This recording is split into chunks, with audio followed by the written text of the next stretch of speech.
영국의 유명한 이 낭만파 시인이라고 불러지는 이 조지 고든 바이런이라고 하는 시인이 있습니다. 그 시인이 이런 말을 했던 적이 있었습니다. 아침에 잠에서 깨어 일어나 보니 유명해져 있더라. 아마 이런 많이 들어보신 말일 것입니다.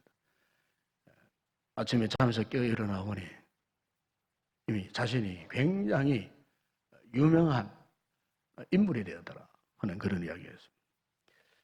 바로 며칠 전 지난달 27일 날 2019년 요넥스 프랑스 오픈 세계 이 배드민턴 대회가 있었어요. 그 대회에서 우리나라의 이 안세영 선수, 현재 고등학교 2학년입니다. 나이는 불과 이제 18살밖에 되지 않는데, 이 안세영 선수가 2019년도 오픈 배드민턴 대회에서요, 여자 단식에서 우승을 했습니다. 우승을. 제가 그 게임을 봤거든요. 그 나이 어린 이 소녀가 현재 스페인 출신 1위 캐놀리나 마린 선수와 게임을 했는데요. 얼마나 잘했는지 몰라요. 그런데 이 안세영 선수 현재 몇 위냐면은 101위입니다. 101위. 101위가 최고의 1등 스페인 선수와 겨루어가지고 그 2대1로 완파. 그래서 참 전 세계 이 배드민턴계에 큰 충격을 줬어요. 왜냐하면은 보통 이제 이 스포츠 중계를 보게 되면은 이 스포츠 중계를 준비하는 아나운서나 그 이제 게스트들이 유명 선수면은요, 그 유명 선수에 대한 그 모든 정보, 이력, 이런 것들을 다 이렇게 섬세하게 알아봐요. 알아보고 사전에 준비를 해가지고 이제 스포츠 중계를 할 때에 이런 것들을 다 인용을 합니다. 전부 인용을 합니다. 그런데 이 안세영 선수는요, 아주 고등학교 2학년짜리고 그것도 101위. 101위가 우승하리라고는 상상을 못한 거예요. 그러니까 뭐 안세영 선수에 대한 뭐 사전에 어떤 정보도 아주 운동 경력이 얼마 안 되니까 정보도 뭐 얼마 없고요. 이 선수가 어떤 사람인지도 모르는 이런 상태에서 이번에 오픈 배드민턴 경기를 했는데 1위를 꺾고 우승을 한 거예요. 우승을 한 거예요. 그러니까 전혀 예측을 못했다는 겁니다. 이 안세영 선수가 1등 하려고 예측을 못했다는 거예요. 물론 잘한다는 걸 알고 있었는데 어떻게 101위가 그것도 1등을 꺾고 세계 최고의 단식 배드민턴계에서 이렇게 최정상을 차지할 수 있었는가? 네. 한마디로 이 바이런 시인처럼 아침에 잠에서 깨어 일어나 보니 유명해졌더라. 정말 그야말로 많은 이 세계인들이 특히 이 배드민턴계에서 충격을 받았답니다. 이 어린 소녀가. 그래서 이제 인도의 도쿄 올림픽에도 굉장한 이 기대를 거는 기대주가 되었다는 그런 소식을 제가 듣게 되었어요. 여러분, 오늘 우리가 계속 사무엘상 말씀을 묵상하는데 오늘 이 사무엘상 18장에서도 보게 되면은 정말로 하루아침에 위대한 인물이 된 한 사람이 있죠. 바로 다윗입니다. 다윗. 우리가 이 본문을 보게 되면은 사울 이야기가 나오고 다윗 이야기가 나오는데 사실 사울과 이 다윗은 외부적인 모습이나 내부적인 모습을 견져보게 되면 사실 비교가 안 돼요. 특히 이제 이 두 사람의 이 환경적 차이점을 보게 되면은 사울은 그래도 베냐민 지파, 이스라엘 12지파 가운데에 이 베냐민 지파는 옛날부터 무골, 싸움에 능한 자들, 장수들이 많은 지파로 유명한 지파입니다. 그래서 이 베냐민 지파가 인원은 적더라도 굉장한 싸움을 잘하는, 이걸 이제 무골이거든요. 무골 출신들이 많아요. 그래서 웬만한 싸우면은 이 베냐민 지파가 지지 않아요. 그러니까 이 사울 출신이 뭐냐? 이 베냐민 지파예요. 그것도 무골. 이 사울의 이 키가 보통 사람보다 훨씬 크고 품체도 좋고 힘도 좋고 뭐 기골이 사실 장대한 이런 무골 출신, 싸움 잘하기로 유명한 집안 출신. 그러니까 당연히 이스라엘의 초대 왕이 될 자격이 있었어요. 그런데 이와는 반대로 이 다윗은 어떤 가문입니까? 저 베들레헴 시골 꼴짜기에 그것도 그 아버지 조상으로부터 양을 치던 그 목동의 지팡이를 이어받던 그 아주 시골떡이 목동 출신이에요. 그러니까 환경적으로 외부적인 어떤 여건으로 비교하면은 이 다윗과 사울은 비교할 수 없는 거예요. 근데 이런 비교할 수 없는 신분이었지만은 오늘 본문에 보게 되면은 다윗이 어느 날 아버지 신분음을 갖죠. 전쟁터에 있는 형들에게 도시락을 배달하기 위해서 갔다가 블레셋 그 장수 골리앗을 대면하고 그리고 그 골리앗과 싸워서 그것도 단 한 방에 물맷돌 한 개로 그냥 그 거인 장수 골리앗을 때려 눕히고 골리앗의 칼을 뽑아다가 골리앗의 목을 쳐서 그야말로 상상할 수 없는 목동 출신 그 어린 소년 다윗이 골리앗을 쳐서 이기리라고는 그 누구도 상상할 수 없는 이런 너무나 참으로 신비스러운 일을 해버린 사람. 그래서 이 다윗이 하루아침에 그냥 국민적 영웅이 되어버린 겁니다. 개선장군으로 돌아오니까 백성들이, 여인네들이 성 밖에까지 나와가지고 막 춤을 추면서 이 개선장군, 이 다윗을 환호하는데 사울이 죽인 자는 천천히고 다윗이 죽인 자는 만만이로다. 그야말로 다윗은 만점인데 사울은 천점밖에 되지 않더라 할 정도로 대대적인 그야말로 하루아침에 놀라운 그 다윗의 이름 명성이 이렇게 알려지게 되는 이 부분에 대해서 지금 다윗과 현재의 왕인 사울과의 참 갈등이 일어나는 것을 여기에서 우리가 볼 수가 있는 것입니다. 그럼 여러분, 다윗과 사울의 이 진정한 차이가 뭘까? 진정한 차이는 다른 것이 아닙니다. 이 다윗은요, 하나님을 철저하게 의지하는 사람이었습니다. 하나님의 거룩한 성령의 지배를 받았던 사람입니다. 그럼 반대로 이 사울은 물론 하나님의 이 거룩한 선택을 받고 기름 부으심을 받고 이스라엘의 첫 번째 왕이 되었지만은 이 사울이 이렇게 왕이 앉아가지고 나라를 통치하는 그 모든 순간순간을 거치면서 그의 신앙이 변질되어 버리는 거예요.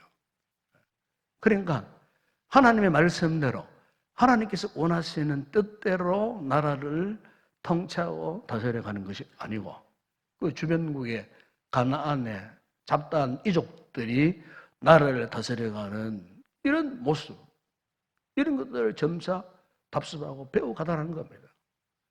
하나님을 의지하고 하나님의 뜻대로 이스라엘을 이끌어가야 되는데 주변국의 통치 방법, 세상적인 원리 방법을 본받고 그래서 하나님과는 점점 이렇게 거리가 멀고 하나님이 원하시는 방법이 아니라 자기가 원하는 방법, 자기가 원하는 계획대로 나라를 이렇게 다스려 가다가 결국에는 결정적인 순간에 그가요, 하나님의 뜻을 거역하고 교만하고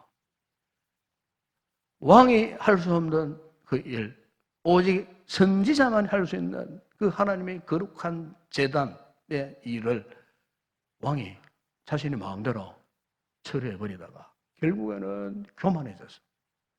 하나님께서 그를 왕으로 세우신 것을 후회하실 정도로 하나님과 완전히 영적인 거리가 멀어져 버렸어요. 이제는 하나님께서 사울을 포기할 수밖에 없는 이 상황 속에서 또 다른 왕을 지목을 했는데 바로 다윗이 선택을 받은 것입니다. 다윗이. 그러면 다윗은 어떤 인물인가? 사실 다윗은 그렇게 주목할 만한 인물이 아니었습니다. 목동 출신이에요. 골리앗을 이기기 전까지는 그를 아는 사람, 자신들이 집안의 형제들 외에는 아무도 없었어요. 아무도 그걸 아는 사람이 없었어요. 그런데 여러분, 다윗이 하나님을 의지해서 골리앗을 쳐서 무찔린 이후에 다윗에 대해서 정확하게 잘 알고 있었던 유일한 사람이 있었어요. 그 누구냐면은 지난주에 묵상했습니다만은 바로 사울 왕의 아들이었던 요나단이었습니다. 현재의 왕의 왕자죠, 왕자. 그럼 요나단이 다윗의 어떤 모습을 잘 알고 있었는가? 요나단은 이 다윗의 현재의 내면의 모습을 너무나 잘 알고 있었습니다. 먼저 그는 다윗은 정말 하나님을 전적으로 신뢰하는 신앙의 인물로 그가 확신을 했어요. 그리고 지금 다윗에게는 하나님의 영의 기름부심을 받고 있다. 이걸 요나단이 알아챘어요. 하나님의 영의 지혜를 받고 있다는 겁니다. 하나님의 영의. 즉 하나님이 지금 다윗과 함께 하신다는 이 사실. 요나단이 이걸 알고 있었어요. 비록 육천적으로는 자기 아버지가 왕이잖아요. 왕이면 왕자요. 왕자면은 어떤 면에서는 다윗은 굉장한 지금 정치적인 숙적이 될 수 있어요. 정적이 될 수 있다. 그 말이죠. 정치적인 라이벌 관계예요, 이제는. 그렇지 않습니까? 자기는 가만히 있어도 아버지가 왕이기 때문에 요나단은 저절로 두 번째 왕이 될 수가 있는 거예요. 그럼에도 불구하고 지난 시간 우리가 말씀을 묵상했지만은 요나단은 다윗을 볼 때 단순히 이런 어떤 희런진 관계를 떠나서 하나님께서 이 다윗을 어떻게 생각하고 있는가? 하나님께서 다윗을 지금 어떻게 다스려가고 있는가? 이 하는 사실에 대해서 그가 분명한 확신을 갖고 있었기 때문에 18장 1절에 보면 이렇게 말씀하지 않습니까? 다윗이 사울에게 말하기를 마치며 요나단의 마음이 다윗의 마음과 하나가 되어 요나단이 그를 자기 생명같이 사랑했다 그랬어요. 요나단이 다윗을 사랑하는데 생명같이 사랑했어요. 생명같이. 그러나 지금 그 자기 아버지 사울은 이 다윗을 지금 어떻게 보고 있습니까? 다윗을 주목하여 봤다. 주목하여. 18장 9절에 보세요. 보면은 그날 후로가 뭡니까? 다윗이 개선장으로 돌아오니까 성 안에 있는 분자들이 다윗은 만만하고 사울은 천천히다 한 그 분위기, 그 상황 이후에 그날 후로 사울이 다윗을 주목하였더라. 주목하였다. 여기 이러면 주목했다는 말은 무슨 뜻이냐면은 이게 나쁜 생각을 갖고 끝까지 지켜봤다는 뜻입니다. 나쁜 생각. 사울이 다윗을 주목했는데 긍정적인 좋은 면, 저 어린 소년이 야, 참 대단하다. 야, 우리나라에 위대한 새로운 장군이, 대장군이 나타났구나. 그래서 막 박수를 치고 격려하고 참 왕으로서 뿌듯한 마음을 갖고 뭐 다윗의 승리를 함께 축하 그런 상태가 아니고 더 보자. 저놈 저거 어린 나이에 감히 뭐야? 나는 천선이고 저놈만 만만이야? 이러면서 나쁜 생각. 그러니까 질투. 결코 좋은 생각하지 않았던 거예요. 여러분, 사람이 생각을 어떻게 먹느냐는 굉장히 중요합니다. 여러분. 왜 그럴까요? 나쁜 생각을 계속 먹어보세요. 나쁜 생각을 계속 갖고 있으면요, 결국에는 행동이 나쁜 방향으로 나오는 거예요. 행동이. 생각이 정말 중요한 거예요. 생각이 그 사람의 삶의 방향을 결정짓는 거예요. 생각이 그 사람의 삶의 스타일을 만들어내는 거예요. 자꾸 누굴 미워해 보세요. 미워하면요, 우리의 삶의 우리의 이 행동의 이 모습이 자꾸 이렇게 누군가를 질시하고 미워하고픈 이런 행동. 예? 그래서 항상 이 다른 사람들에게 가시가 되고 상처가 되어지는 본의 아니게 생각을 그렇게 먹으면요, 우리의 삶의 그런 방향으로 갈 수밖에 없는 거예요. 그러니까 생각은 곧 행동화의 이 작업이 되는 거예요. 생각을 잘 해야 되는 거예요. 그러니까 이 사울이 질투에 이 뜨거운 감정이 응들 길이 없는 거예요. 그러니까 이제 이 다윗을 이런 나쁜 생각으로 나쁜 계획을 갖고 그를 이제 주목하는 그 순간에 보세요. 오늘 본문 10절에 보게 되면은 하나님께서 부리시는 악령이 사울에게 힘있게 내리매. 이 표현이 참 대단합니다. 악령이 그냥 임한 게 아니에요. 악령이 사울에게 힘있게 내리매. 힘있게 내리매.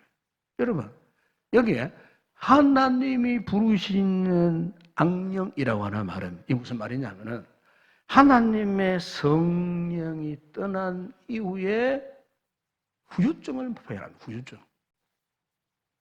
거룩한 하나님의 성령의 지혜를 받고 있던 이 성도의 거룩한 몸에 여러분 성령이 떠나보세요. 성령이 떠나보면요 즉각적으로 악한 영이 들어옵니다. 귀신의 영이 들어옵니다. 우리가 거룩한 삶을 추구하던 성도가 한순간에 성령님의 역사가 중단되어 보세요. 그러면요 세상적인 잡다한 더러운 영들이 우리를 그냥 두지 않습니다. 여러분. 바로 그 순간 우리의 마음, 우리의 심령의 문을 활짝 열고 치고 들어오는 거예요. 치고 들어올 때에 그 영적 상태가 얼마나 고통스러운지 몰라요. 네? 지금 사울이 이런 상태에 접어들었어요. 그래서 거기 10절 중하반절을 보게 되면 정신없이 떠들어대므로 그래요. 정신없이 떠들어대므로. 그러니까 이걸 심리학적으로 얘기하면 히스테리 현상이에요. 히스테리. 정신없이 막. 그 자기 생각, 자기 하는 말, 행동을 자기가 어떻게 이제 통제할 수 없어요. 예. 하나님의 거룩한 성령이 떠나버리니까. 예. 이제 이 사울이 어떻게 주체할 수 없는 상태. 예.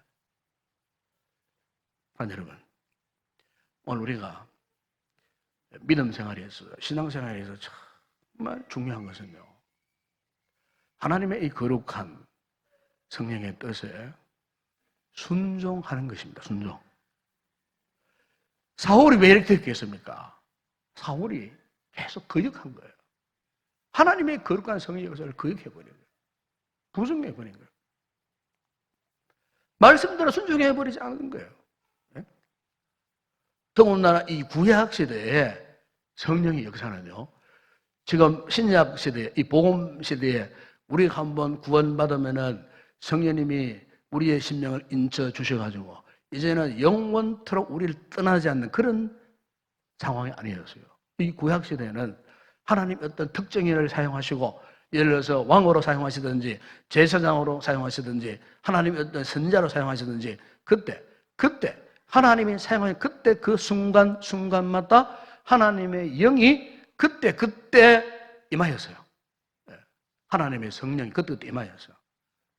우리에게는 한번 성령님이 오시면은 영원토록 우리와 함께 계시는 보혜사 성령님이시지만은 구약시대 때는 그런 것이 아니었어요. 이런 상황 속에서 가장 중요한 게 뭐냐면은 순종을 하느냐, 불순종을 하느냐. 불순종을 하면은 하나님의 거룩한 영이 떠나버려요. 순종하면은 하나님의 거룩한 영이 함께 하는 거예요. 그러니까 사울과 다윗의 결정적인 차이가 있다면 이거예요. 어떤 외부적인 환경적인 어떤 그런 자격을 이야기하는 게 아니에요. 중요한 것은 사울이나 다윗의 내면의 문제예요. 즉 영적인 문제예요. 하나님 앞에서 사울은 어떤 존재였으며 하나님 앞에서 다윗은 어떤 존재였으며 하나님 앞에서 사울은 어떻게 행동했으며 다윗은 어떻게 행동했는가. 이 행동의 가장 이 근간은 다른 게 아니에요. 하나님의 거룩한 성령의 역사에 순종하느냐 순종하지 않느냐. 그래서 여러분 18장 14절에 보게 되면 다윗에 대해 이런 이야기를 합니다. 다윗이 그의 모든 일을 지혜롭게 행하니라. 여호와께서 그와 함께 계시니라 그랬습니다. 바로 사울과 다윗의 결정적인 차이 이 부분입니다. 네? 다윗이 지혜롭게 행했다는 말은 딴 거 아니에요. 성령님의 거룩한 뜻에 순종해서 이끌림 받았다 그 뜻입니다. 성령님이 지혜를 받았다.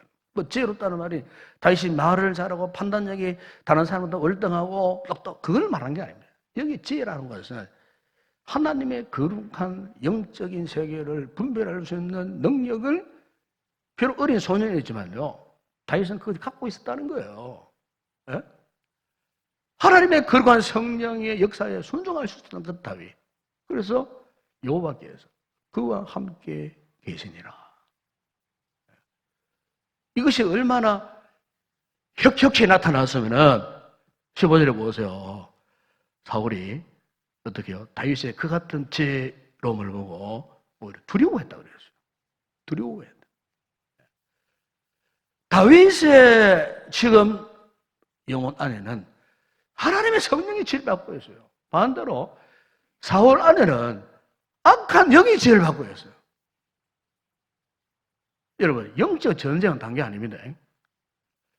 하나님의 거룩한 성령과 악한 영의 이 싸움이에요, 싸움. 영적 전쟁이에요. 예? 하나님의 거룩한 백성들에게는 하나님의 거룩한 성령의 지배를 받고 있어요. 하나님을 모르는 저 세상 사람들은, 불신자들에게는 악한 영의 지배를 받고 있어요. 하나님의 영과 악한 영의 이 싸움, 이 영적 전쟁이에요. 이미 구약시대 때에 이 다윗과 사울 시대에 보세요. 성령의 지배를 받는 사람하고 악한 영의 지배를 받는 사람하고 이 같은 전쟁을 하고 있는 거죠. 이건 단순히 하나의 어떤 인간적인 내면의 갈등이나 질투나 다툼이나 이게 아니고요. 영적인 전쟁이 지금 일어나고 있는 이 같은 모습을 우리가 여기에서 볼 수가 있습니다. 사랑하는 여러분, 이 같은 모습은 이 다윗 시대, 사울 시대만 있었던 것이 아니고요. 오늘 우리의 시대도 마찬가지입니다. 우리의 시대도. 여러분, 우리의 신앙생활의 성공 비결은 성령님의 은혜를 입고 살아가는 겁니다. 네, 성령의 지배를 받아야 돼요. 우리가 교회를 섬기고 공동체를 섬기고 복음의 사명을 감당하고 믿음을 지키기 위해서 가장 중요한 것은 내가 어떤 사람인가? 다윗처럼 성령의 사람인가? 성령의 감동하심이 적극적으로 깨달아지고 그러나 성령님의 감동 속에 내가 적극적으로 순종할 수 있는가? 날마다 우리가 성령으로 새롭게 하심을 입는 이 은혜. 사도 바울이 살전 1장 6절에서도 성령의 기쁨으로 말씀을 받아 그래서 성령의 기쁨. 우리의 신앙생활에 과연 이 같은 성령의 기쁨이 있는가? 우리 마음을 살피시는 이가 성령님이신데 내가 지금 말하는 것이나 행동하는 것이나 어떤 섬김에 있어서 성령의 생각을 알고 그분의 뜻대로 내가 섬기고 순종하고 기도하고 있는가? 여러분, 오늘 우리의 신앙생활의 중요한 관건은 이것입니다. 성령의 지배를 받는 이런 성도들이 있으기를 주의 이름으로 축원합니다. 예, 성령의 사람이 되어야 합니다. 성령의 지배 속에 이 같은 은혜 속에서 하나님께서 맡겨주신 이 귀한 사역들을 잘 섬기고 펼쳐갈 수 있는 우리 모든 성도 될 수 있기를 주의 이름으로 축원합니다.